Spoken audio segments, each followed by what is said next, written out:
இயேசு உங்களை நேசிக்கிறார். பிரியமானவர்களே, இந்த நாளில் ஆண்டவர் நம்மளோடு பேசும்படியாய் வேதத்திலிருந்து ஒரு 3 வசனங்களை கூட வாசித்து ஆண்டவர் நம்மளோடு பேசுகிற காரியத்தை பார்ப்போம். அது 1 தீமோத்தேயுவின் புஸ்தகம் 2வது அதிகாரம் 9, 10, 11 வசனங்கள் இப்படியாக சொல்லுகிறது. ஸ்திரீகளும் மயிரை பின்னுதலினாலாவது பொன்னினாலாவது முத்துக்களினாலாவது விலையேறப்பட்ட வஸ்திரத்தினாலாவது தங்களை அலங்கரியாமல் தகுதியான வஸ்திரத்தினாலும் நாணத்தினாலும் தெளிந்த புத்தியினாலும் தேவ பக்தியுள்ளவர்கள் என்று சொல்லிக் கொள்ளுகிற ஸ்திரீகளுக்கு ஏற்றபடியே நற்கிரிகளினாலும் தங்களை அலங்கரிக்க வேண்டும். ஸ்திரீயானவள் எல்லாவற்றிலும் அடக்கமுடையவளாய் இருந்து அமைதலோடு கற்றுக்கொள்ள கடவள். பிரியமானவர்களே, அப்போஸ்தலனாகிய பவுல் தீமோத்தேயுவுக்கு எழுதும் பொழுது அங்க இருக்கிற சகோதரிமாருக்கு ஒரு கடிதத்தை எழுதுகிறதை நாம் பார்க்க முடியும். பெண்கள் எப்படி இருக்க வேண்டும் என்பதற்காய் இஸ்ரவேல் ஜனங்கள் தங்கள் மயிர்களை பின்னி அந்த தன்னுடைய தலைக்கு அவங்க நேரங்களை செலவழிப்பது அதிகமாய் இருந்தது நிமித்தமாய் அவர் அப்படி சொன்னார். ஒருவேளை இப்ப இந்த காலகட்டத்தில் அப்படிப்பட்டதான காரியம் நடக்கிறது நாம் பார்க்க முடியுது. ஏன்னா அவங்க ஹேர் ஸ்டைல் பண்றதுல இருந்து அவங்க வீணான நேரத்தை அதுக்காக செலவு செய்கிறார்கள் என்பதற்காக அப்படி சொல்லுகிறார்.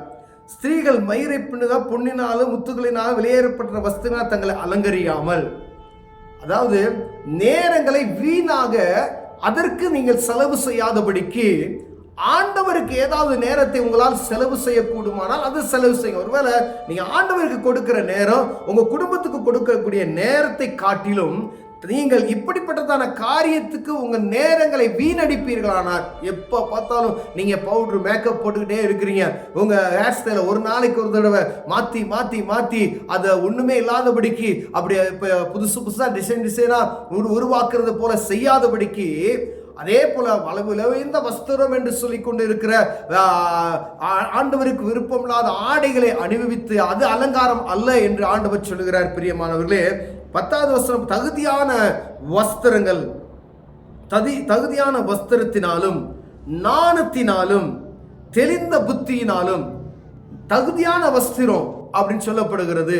அப்ப தகுதியான வஸ்திரம் என்றால் அப்ப ஆண்டவருடைய பிள்ளைகள் இப்படிதான் ஆடை அலங்காரம் பண்ண வேண்டும் என்று வேதம் எழுதி கொடுத்து இருக்கிறது.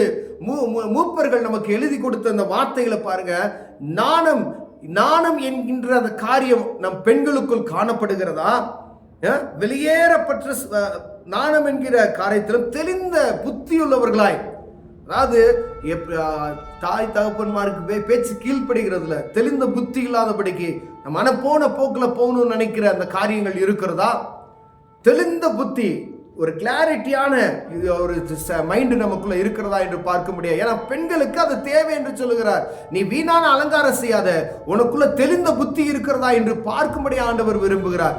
நான் ஆடம்பரமா இருக்கிறோன்னு நினைக்கிறேன், எனக்குள்ள ஒரு தெளிவான புத்தி இல்லாதபடி இருக்கிறேன், அப்ப அது வேணும் உனக்கு என்று அவர் சொல்லுகிறதை பார்க்க முடிகிறது. பிரியமானவர்களே, தேவ பக்தியுள்ளவர்கள் என்று சொல்லிக் கொள்ளுகிற ஸ்திரீக்கு ஏற்றபடியே நற்கிரிகளினாலும், ஆண்டவருடைய பிள்ளைகள் என்று சொல்லக்கூடிய தேவ பக்திக்கு ஏற்ற நற்கிரிகைகளை செய்யக்கூடியவள் என்று சொல்லத்தக்கதாக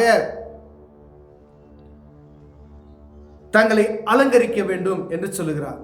உங்களை பார்த்தா ஜனங்களோ உங்க குடும்பத்தாரோ என்ன சொல்லணும் அப்படின்னா, தேவ பக்தியுள்ளவர் என்று சொல்லிக் கொள்ளுகிற ஸ்திரீகளுக்கு ஏற்றபடியே நற்கிரிகளினாலும் தங்களை அலங்கரிக்க வேண்டுமா? நீங்க உங்க வீட்டில், உங்க ஃபேமிலியில, உங்க குடும்பத்துல உங்களை பார்த்தாவே ஆண்டவருடைய பிள்ளைப்பா அப்படின்னு சொல்லணும். நீங்க செய்யக்கூடிய நற்கிரியை, நல்ல காரியங்கள் அவங்க இருதயத்தை பூரிப்பாக்குறதா இருக்க வேண்டும். இந்த வேலையை செய்யுன்னா செய்யற, அம்மா சொன்னாங்கன்னா செய்யறேன் போ அப்படின்னு சொல்றது, இந்த பாத்திரத்தை கழுவி கொடுமா அப்படின்னு சொன்னா சட்டையே பண்றது முடியாது. ஆனா வாலிப பிள்ளைகள் தாய்மார்களுக்கு தகப்பன்மார்களுக்கு கீழ்ப்படினும். அம்மாவுக்கு ஹெல்ப் பண்றதுனால குறைஞ்சு போயிட மாட்டீங்களா? எங்கேயோ ஒரு இடத்துல நீங்க போய் இருக்க போறீங்க, அங்க போய் என்ன செய்ய போறீங்க? அங்க ஒர்க் பண்ணணும். நீங்க வீட்டில் இருக்கும் போது இதை செய்து பழகிட்டீங்கன்னா அங்க போன உங்களுக்கு எளிமையா இருக்கும்.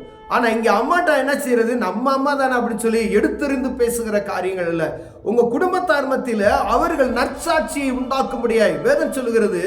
நற்சாட்சி அவர்கள் இவ தேவ பக்திக்குள்ள நற்கிரிகளை செய்கிறாள் என்று சொல்லக்கூடிய அந்த ஒரு சாட்சியை விரும்புகிறார் பிரியமானவர்களே. அப்ப நம்ம குறித்ததான சாட்சி எப்படி இருக்கிறது, நம்ம ஆடை அலங்காரம் எப்படி இருக்கிறது, என்னை பார்த்த ஆண்டவருடைய பிள்ளைவ நற்கிரிகளை செய்கிறாள் என்று சொல்லுகிறார்களா? எவ்வளவு ஜாக்கிரதையா இருக்கணும் பாருங்களேன். நம்முடைய நேரங்களை ஆண்டவருக்கு கொடுக்காதபடிக்கு ஆண்டவருடைய நாமத்தை மெய்மைப்படுத்த அந்த நேரங்களை களவாண்டு நம்ம நேரங்களை மயிர்களை பின்னுவதிலும் தலை செய்வதிலும் மேக்கப் போடுகிறதிலும் அதிகமான நேரத்தை நாம் கழித்து கொண்டு இருக்கிறோமா?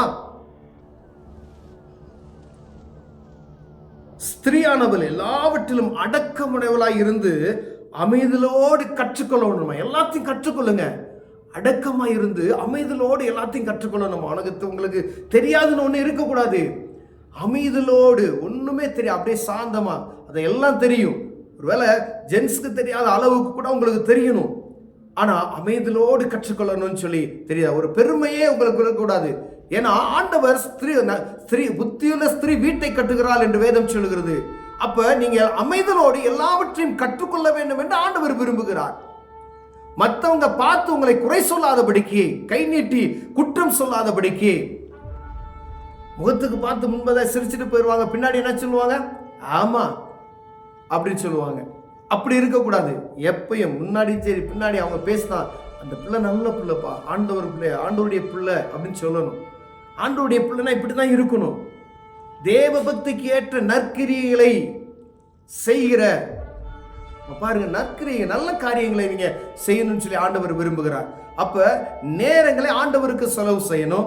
உங்க குடும்பத்துல நற்சாட்சி பெறணும்.